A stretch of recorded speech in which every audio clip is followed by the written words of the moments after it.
کہنا یہ چاہ رہا ہوں کہ روز اول سے دان مصطفیٰ کو خطرہ تھا. جتنی بڑی عظیم شخصیت ہوتی ہے اسے اتنا بڑا خطرہ ہوتا ہے. یعنی جتنی بھی جنگیں ہوئی ہیں وہ اور لوگوں کو مارنے کے لیے نہیں، رسول خدا کو مارنے کے لیے ہوئی ہیں. رسول خدا کو ٹارگٹ بنایا جا رہا ہے. ان منافقین کے نام جب بات آئی اور ان منافقین کو جنہوں نے رسول خدا کو قتل کرنے کی کوشش کی کہ اگر ہم نام بتا دیں تو قیامت آ جائے گی، لرزہ طاری ہو جائے گا. تو یہی تو میں کہہ رہا ہوں. اور انہوں نے یہ کہا تھا کہ 4 ایسے ہیں جو دوبیلا پھوڑے سے مریں گے. تو پھر انہوں نے ایک جملہ آخری کہا کہ ہم رسول اللہ کے جو تمام اصحاب ہیں انہیں عادل نہیں مانتے. قبلہ میں یہ عرض کرنا چاہ رہا تھا کہ اگر ابھی اہل سنت کے عالم ہوتے اور یہ جو اسکرین شاٹ آپ نے مجھے دکھایا ہے تو میرے خیال سے اس پوڈ کاسٹ میں تو قیامت برپا ہو جاتی. جلال الدین سیوطی ٹھیک ہے، وہ فرماتے ہیں رسول اکرم اور حضرت ابو بکر دونوں کو زہر دیا گیا. ان کا نظریہ یہ ہے کہ حضرت ابو بکر بھی طبعی موت نہیں مرے تھے بلکہ انہیں شہید کیا گیا، زہر دیا گیا. تو سب سے پہلے میں آپ سے یہ جاننا چاہتا ہوں کہ اہل سنت اس بات کو نہیں مانتے کہ رسول اللہ کی شہادت ہوئی تھی، بلکہ وہ یہ کہتے ہیں کہ رسول اللہ کا وصال ہوا تھا، کہ رسول اللہ بیمار تھے اور بخار کی حالت میں ان کی طبعی موت ہوئی یا طبعی وصال ہوا اور دنیا سے چلے گئے. لیکن مکتب تشیعت کہتا ہے کہ باقاعدہ ان کی شہادت ہوئی ہے. تو اس شہادت کے پیچھے پس منظر کیا ہے، ذرا مختصر ارشاد فرمائیے گا، پھر میں امام حسن پر آتا ہوں. جنید بھائی، سب سے پہلے تو شکر گزار ہوں آپ کا کہ آپ نے اتنے اہم موضوع پر گفتگو کے لیے مجھے یہاں پر بلایا. اور یہ موضوع حساسیت کے اعتبار سے ایسے ہی ہے جیسے خود کو نار میں جھونکنا. بہت حساس موضوع ہے اس معنی کے اعتبار سے کہ بعض لوگوں نے یہ ذہن اور بعض لوگوں نے یہ خیال کر لیا ہے کہ رسول خدا کا وصال ہوا. جب ہم یہاں پر حقائق بیان کریں گے تو آپ کے سامنے واضح ہو جائے گا کہ رسول خدا کا وصال ہوا یا جو ہے رسول خدا کی شہادت. تاریخ اس بات کو روز روشن کی طرح بیان کرتی ہے کہ روز اول سے دنیا رسول خدا کی جان کی دشمن تھی. بے شک. اور اس کے بچانے اور اس کی محافظت کا جو اہتمام حضرت ابو طالب علیہ السلام نے کیا، سبحان اللہ، وہ کسی سے ڈھکا چھپا نہیں ہے. بے شک. آپ کو معلوم ہے کہ حضرت ابو طالب نے، یہ اس وقت اور اس زمانے کی بات ہو رہی ہے جب ابھی رسول خدا کے نبوت کی بات نہیں ہے بلکہ رسول خدا کے بچپنے کی بات ہے، کہ جب آپ حضرت ابو طالب کے ساتھ تجارت پر جاتے ہیں تو وہاں پر نصارہ میں سے ایک عالم آپ کو دیکھ کر یہ کہتا ہے کہ اے ابو طالب، اس کی محافظت کرو کہ یہ آنے والے دور کا نبی ہے. اور جیسا کہ قرآن مجید اس بات کی طرف اشارہ کرتا ہے کہ غیروں کو پتہ تھا کہ یہ نبی ہے، کیا گھر والوں کو پتہ نہیں ہوگا نبی؟ بے شک. اور حضرت ابو طالب کا دیوان اس پر گواہ ہے بے شک. کہ حضرت ابو طالب نے نبی خدا کی نبوت کے اعلان سے پہلے رسول خدا کو حضرت موسیٰ سے تمثیل دی ہے. بے شک. کہ یہ موسیٰ کی طرح نبی ہے. تو بہرحال حضرت نبی مصطفیٰ صلی اللہ علیہ وآلہ وسلم پر جان لیوا حملے اور ان جان لیوا حملوں سے جن 2 ہستیوں نے رسول خدا کا دفاع کیا، ایک ہستی کو ابو طالب کہتے ہیں، دوسری ہستی کو خدیجۃ الغرہ، خدیجۃ الکبریٰ کہتے ہیں. سبحان اللہ. روایت کے یہ جملے ہیں کہ حضرت خدیجۃ الکبریٰ رسول خدا کو اس انداز سے محافظت کرتی تھی کہ بعض کافرین جب آپ کے گھر پر پتھر پھینکتے تھے تو آپ وہ اپنے وجود نازنین پر لے لیتی تھی.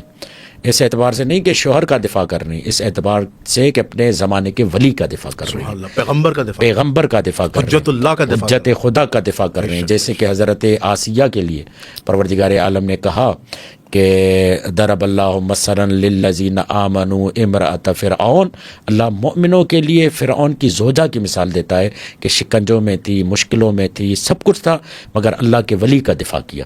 تو بی بی خدیجہ نے بھی اللہ کے ولی کا دفاع کیا. ادھر حضرت ابو طالب رسول خدا کا دفاع کیسے کرتے ہیں. کبھی رسول خدا کے بستر کو بدلتے ہیں اس انداز سے کہ کبھی اس بستر پر چڑھتی ہوئی جوانی کو سلاتے ہیں, کبھی ڈھلتی ہوئی جوانی کو سلاتے ہیں, کبھی یعنی شباب کو سلاتے ہیں, یعنی کبھی طالب کو سلاتے ہیں, کبھی جعفر کو سلاتے ہیں, کبھی عقیل کو سلاتے ہیں, اور کبھی علی کو سلاتے ہیں تاکہ مصطفیٰ بچ جائے. سبحان اللہ. یہ تاریخ گواہ ہے اس بات کی کہ روز اول سے مصطفیٰ کے جان کے دشمن تھے.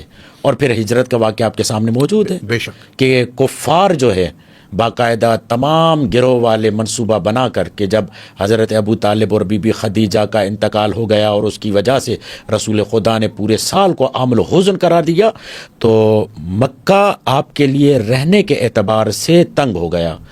مکے میں آپ کے لیے شکنجے بڑھ گئے, مکے میں آپ کے لیے مصیبتیں بڑھ گئی. آپ کی جان کی حفاظت کرنے والے جب نہیں رہے تو اللہ نے کہا کہ آپ ہجرت کیجیے. تو انہوں نے منصوبہ بنایا کہ تمام قبیلے والے مل کر جب ہم حملہ کریں گے تو پھر یہ آسان ہوگا کہ ہم بنو ہاشم سے مقابلہ کر پائیں گے. ورنہ اگر ایک قبیلے والا آگے آئے گا, اور یہ بھی آپ کو پتہ ہے اور تاریخ میں ملتا ہے کہ ایک شیطان یعنی ظاہری صورت میں شیطان آیا اور اس نے مشورہ دیا کہ کیوں نہیں تم سارے قبیلے مل کر محمد پہ حملہ کرتے. اور وہ ہوا کہ وہ رسول خدا کے گھر میں آئے, اور جب اللہ نے یہ بتایا تو رسول خدا نے اپنے بستر پر علی کو سلایا اور وہاں سے نکل گئے. اور یہ آیت کے جملے آئے مولا کائنات کے لیے وَمِنَ النَّاسِ مَن يَشْرِي نَفْسَهُ ابْتِغَاءَ مَرْضَاتِ اللَّهِ, اور ادھر رسول خدا کو کہا وَمَا رَمَيْتَ إِذْ رَمَيْتَ وَلَكِنَّ اللَّهَ رَمَى, کہ یہ جو لوگ آپ کو دیکھ رہے ہیں آپ خاک اٹھائیں اور ان کی آنکھوں میں ڈال دیں, اور یہ آپ نہیں, گویا کہ ہم نے ڈالی اور یہ آپ کو نہیں دیکھ پائیں گے. پھر اس کے بعد حضرت ابوبکر کا آپ کے پیچھے آنا, اور پھر اللہ کا ان قدموں کے نشانات کو چھپانا, اور پھر جو آپ کا غار میں چھپ جانا, پھر اللہ کا جو ہے ایک گھونسلہ پرندے کا بنوانا, یہ پورا تقیہ اور توریہ اور رسول کو بچانے کی بات ہو رہی تھی. تو کہنا کیا چاہ رہا ہوں میں, آپ دیکھیں کہ جب جنگ احد میں آتے ہیں تو یہ لوگ کیا کرتے ہیں, رسول خدا کو ٹارگٹ بناتے ہیں اور اسی کے گرد مولا کائنات طواف کرتے ہوئے رسول خدا کا دفاع کرتے ہیں, حفاظت کرتے ہیں. یعنی شروع سے ٹارگٹ رسول خدا کی ذات ہے. پھر انہوں نے کیا کیا, ایک قانون ہے سیاست میں, اس قانون کو کہتے ہیں ضربت اور نفوذ اور ضربت. نفوذ اور ضربت کیا ہوتا ہے, پہلے انفلوئنس کریں, داخل ہو جائیں, شامل ہو جائیں, پھر ضربت اپنا ٹارگٹ حاصل کریں. انہوں نے کیا کیا, اب انہوں نے کہا کہ ہم منافقت کا لبادہ اوڑھ کر داخل ہوتے ہیں, اور پوری تمام مسلمان آگاہ ہیں کہ سورہ منافقون اس بات پر گواہ ہے. منافقوں سے انکار نہیں کر سکتے, منافقوں کے معاملے سے انکار نہیں کر سکتے. منافقوں نے کیا کیا کہ اب رسول خدا کو ہم مارنا چاہتے ہیں, کس طریقے سے مارنا چاہتے ہیں, مختلف طریقے اور حربے اختیار کرتے رہے, جس میں سے ایک یہ ہے کہ ان سازشوں میں کہ ایک سازش یہ ہے کہ جنگ تبوک کے وقت جب رسول خدا واپس آ رہے تھے تو واپسی کے دوران عقبہ کے میدان پر یا عقبہ کے میدان پر بعض منافق لوگوں نے, جو تقریباً 12 کی تعداد تھی, انہوں نے شب خون مارنے کے لیے رسول خدا پر حملہ کرنے کے لیے جمع ہو گئے. یہ معاملہ رسول خدا کو اللہ نے بیان کیا, اور اس میں جو مہار لیے ہوئے تھے وہ عمار یاسر تھے, اور حذیفہ پیچھے سے اس کو ہانک رہے تھے, اور یہ تمام معاملہ ہو رہا تھا. اور یہ روایت جو ہے آپ کو صحیح مسلم میں بھی مل جائے گی. صحیح مسلم میں اس انداز سے ہے کہ جب پوچھا گیا رسول خدا سے کہ وہ 12 منافق کون تھے, تو یوں کہا گیا فی اصحابی اسنا عشر منافقن, کہ 12 صحابی تھے, منافق تھے. فیہم ثمانیۃ لا يدخلون الجنہ, اس میں سے 8 لوگ تو جنت میں داخل نہیں ہو سکتے. حتیٰ یلج الجمل فی سم الخیاط, یہاں تک کہ وہ 8 لوگ جنت میں نہیں جائیں گے یہاں تک کہ اونٹ سوئی کے ناکے میں گھسے, یعنی ان کا جنت میں جانا محال ہے. جیسے سوئی کے سوراخ سے اونٹ کا گزرنا محال ہے, ویسے ان لوگوں کا گزرنا محال ہے. یہ لوگ جنت میں نہیں جائیں گے. اب یہ مسلم کی روایت ہے کہ یہ منافق کیسے تھے جو رسول خدا کو مارنا چاہتے. اب دیکھیے ان منافقین کے نام جب بات آئی, اور ان منافقین کو جنہوں نے رسول خدا کو قتل کرنے کی کوشش کی, تو جناب ایک عالم دین ابن حزم اندلسی, انہوں نے کچھ کے نام لکھے, بیان کیے, کم از کم 5 کے نام لکھے. اچھا, نام بتائیے. اگر میں یہاں پر نام بتاؤں گا تو آپ کی جان بھی خطرے میں ہے, میری جان بھی خطرے میں. اہل سنت کے یہاں بہت بڑا نام ہے ان کا. بہت بڑا نام ہے, بہت بڑا نام. بہت بڑا نام. اچھا, اب میں کیا کرتا ہوں, اب یہاں پر آپ پرائیویٹ میں دے دیں گے آپ؟ پرائیویٹ میں دے دوں گا. یہ تو میرے پاس اسکین موجود ہے نا, یہ دیکھیں, یہ اسکین ہے. اچھا اچھا, یہ اسکین موجود ہے, دیکھیں, پرائیویٹ میں دے دوں گا. یہ کوئی اچھا, آپ اس بات سے اتفاق کرتے ہیں کہ میری پچھلی پوڈ کاسٹ میں انور علی نجفی صاحب کے ساتھ پوڈ کاسٹ ہوئی تھی, انہوں نے کہا تھا کہ اگر ہم نام بتا دیں تو قیامت آ جائے گی, لرزہ طاری ہو جائے گا. تو یہی تو میں کہہ رہا ہوں. ہاں, اور انہوں نے یہ کہا تھا کہ 4 ایسے ہیں جو دوبیلا پھوڑے سے مریں گے. تو پھر انہوں نے ایک جملہ آخری کہا کہ ہم رسول اللہ کے جو تمام اصحاب ہیں انہیں عادل نہیں مانتے, کیونکہ ان کی عدالت مجروح ہے. ان میں سے بہت سے ایسے صحابہ تھے, ٹھیک ہے, اب جن کی یہ دیکھیں عدالت نا, مجروح اوپر ہے. یہ نام لکھے ہوئے ہیں, ادھر آئیں, یہ دیکھیں باریک جو عربی عبارت میں لکھے ہوں نیچے, تو لے پائیں گے آپ نام؟ میں تو قتل ہو جاؤں گا, میرا تو قتل ہو جائے گا. اچھا, یہ اہل سنت کے عالم ہیں؟ جی جی, اہل سنت کے عالم ہے. اور پھر میں مزے کی بات آپ کو بتاتا ہوں, المعلیٰ میں انہوں نے یہ لکھا ہے, کتاب معلیٰ میں, اور یہ مسلم شریف سے روایت لے کر انہوں نے کہا کہ وہ 12 میں سے 5 منافق کون ہیں. اور انہوں نے جب لکھا تو اب کیا ہوئی, قیامت بپا ہو گئی. تو اب بعض لوگوں نے ان کو کیا کیا, روایت کی جر کرنا شروع کر دی, اور کہا کہ نہیں یہ صحیح نہیں ہے, یہ ایسے ہے ویسے ہے, اور جو ہے اس میں جو راوی ہیں ولید ابن عبداللہ اور جمیع ظاہری کے طرق سے روایت ہے جو ہلاک کرنے والا ہے, اور اس طریقے سے. اچھا, یہ کون ہے؟ علامہ ابن حزم اندلسی جو معلیٰ میں یہ باتوں کو روایت کرتا ہے اور نقل کرتا ہے, اس کی توثیق کس نے کی ہے؟ اس عالم کی توثیق. بعض نے تو تردید کی نا, ہم اس کی طرف نہیں جاتے. توثیق کس نے کی ہے؟ علامہ ذہبی نے اپنی کتاب سیر اعلام نبلاء میں کی ہے. اس آدمی کی جس نے, اچھا, یہ محدث ہے, یہ محدث بھی ہے, مجتہد بھی ہے ان کے ہاں, ٹھیک ہے. امام ذہبی لکھتے ہیں ابن حزم امام تھے, سمندر اور صاحب فنون اور معارف تھے. جی ٹھیک ہے. اس کے بعد لکھتے ہیں قال شیخ عز الدین ابن عبد السلام وکان احد المجتہدین, مجتہدوں میں سے ایک مجتہد تھے. ما رأیت فی کتب الاسلام فی العلم مثل المحلل ابن حزم, کہ ہم نے اس کے برابر اسلام میں ایسا عالم نہیں دیکھا. بالکل.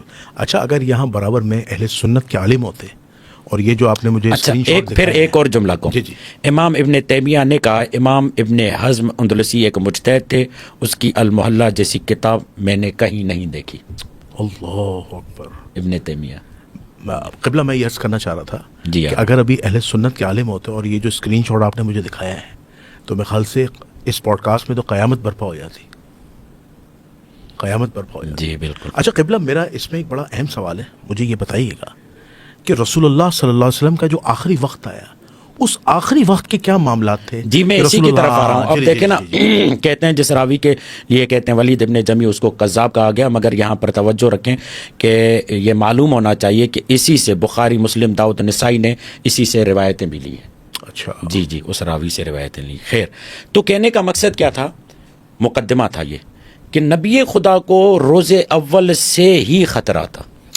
ٹھیک ہے, اور یہ خطرہ جیسے جیسے نبوت کے لیے آپ پروان چڑھ رہے تھے بڑھتا جا رہا تھا.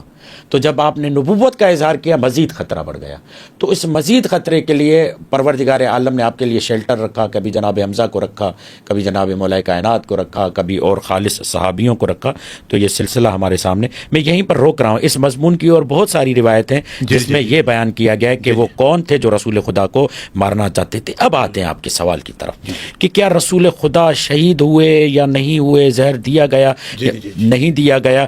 شیعہ اور سنی علماء کا نظریہ ہے کہ رسول خدا کو زہر دیا گیا, اسی زہر کے اثر سے آپ شہید ہوئے. آپ کے سامنے المستدرک علی صحیحین میں حضرت شعبی فرماتے ہیں کہ یہ توقع کی جا سکتی ہے کہ حضرت رسول خدا کو زہر دیا گیا, حضرت ابو بکر کو بھی زہر دیا گیا, اور پھر وہ آگے بتاتے ہیں. ٹھیک ہے, یعنی المستدرک علی صحیحین, ٹھیک ہے, رسول خدا کو زہر دیا گیا, اور یہ صفحہ ہے 140, ٹھیک ہے, جلد 4 صفحہ 140. پھر تاریخ الخلفاء میں آئے.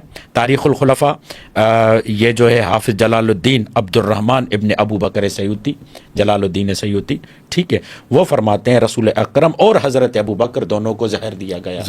ان کا نظریہ یہ ہے کہ حضرت ابو بکر بھی طبعی موت نہیں مرے تھے, بلکہ انہیں شہید کیا گیا, زہر دیا گیا. تو بہرحال رسول خدا ہمارا موضوع ہے, تو رسول خدا کو بھی زہر دیا گیا. اچھا, اس کتاب کا بھی حوالہ اگر آپ لیں تو یہ ہے کتاب نمبر, صفحہ نمبر ہے 87, اردو ترجمے مل جائے گا آپ کو. علماء اہل سنت میں آپ کو بتا دیا, مستدرک علی صحیحین میں یہ روایت آپ کے سامنے موجود ہے کہ اچھا قبلہ, میں یہاں ایک سوال عرض کرنا چاہ رہا تھا. قبلہ مجھے یہ بتائیے گا کہ اہل سنت والجماعت اس بات کے تو قائل ہیں کہ غزوہ خیبر کے بعد جب رسول اللہ کو ایک یہودیہ عورت نے دعوت کے لیے بلایا, اس میں صحابہ بھی موجود تھے, اور رسول اللہ صلی اللہ علیہ وآلہ وسلم کو زہریلے دمبے یا بکرے کا یا جانور کا, حلال جانور کا گوشت کھلایا گیا.